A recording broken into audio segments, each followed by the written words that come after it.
Good morning, my name is Jason Flowers. I'm a student at Evergreen Valley College, a member of the Rites of Passage program connected through the Affirm program. We had a panel discussion about why blacks should forgive America, and we had a big discussion about it, and I kind of didn't agree with the rest of the panel. I thought that it was kind of hard for us to forgive America due to the fact of things that we've seen going on and we experience in our lives. And I noticed that during the discussion, there was a split between the younger and the older generation. The younger generation, I saw that they didn't want to forgive, or they felt that they couldn't forgive, whereas the older generation felt that it was important to forgive. Now, for me and the people in my generation, I think it's a lot harder for us to forgive based on the fact that the things that go on today still are very close to us.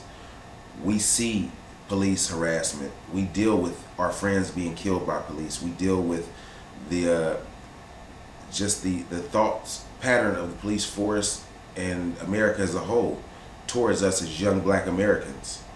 I believe that for us to forgive, for anyone to forgive, I believe that you have to have a time to adjust and to try to forgive. And I don't think that we are getting that time due to the fact that every time something happens and we try to work through it and forgive, something else comes along right after. And for me, that's making it, I use an example of, if someone assaults me or hits me and then asks me to forgive them, I have to go through a process of forgiveness. Now, I can try to forgive that person. However, if I'm still trying to forgive that person and they wrong me again, it makes it a lot harder to forgive, seeing as this is a continuous thing. We talked about it, Mr. Ray, myself, and we had a panel discussion. In this discussion, they gave many reasons why forgiveness was important. And it is important. However, I don't see myself with the ability to forgive when it's still ongoing, when I still deal with this. One of the biggest things I said was that, for the younger generation, it's always in their face. We're the ones who deal with all of the harassment regardless. We're the ones that clench up when we get pulled over by police.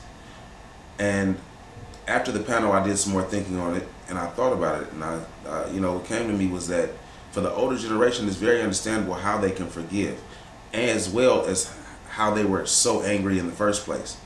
Because when they were our age, or my age, they dealt with the same things.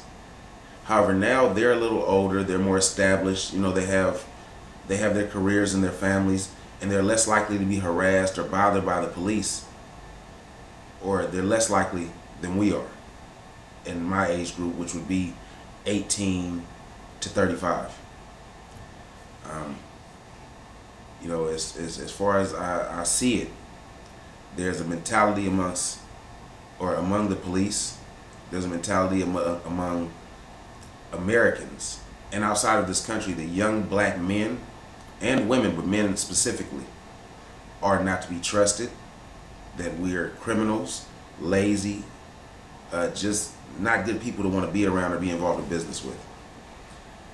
That's not true. We have the same wants, wishes, and aspirations as anyone else does.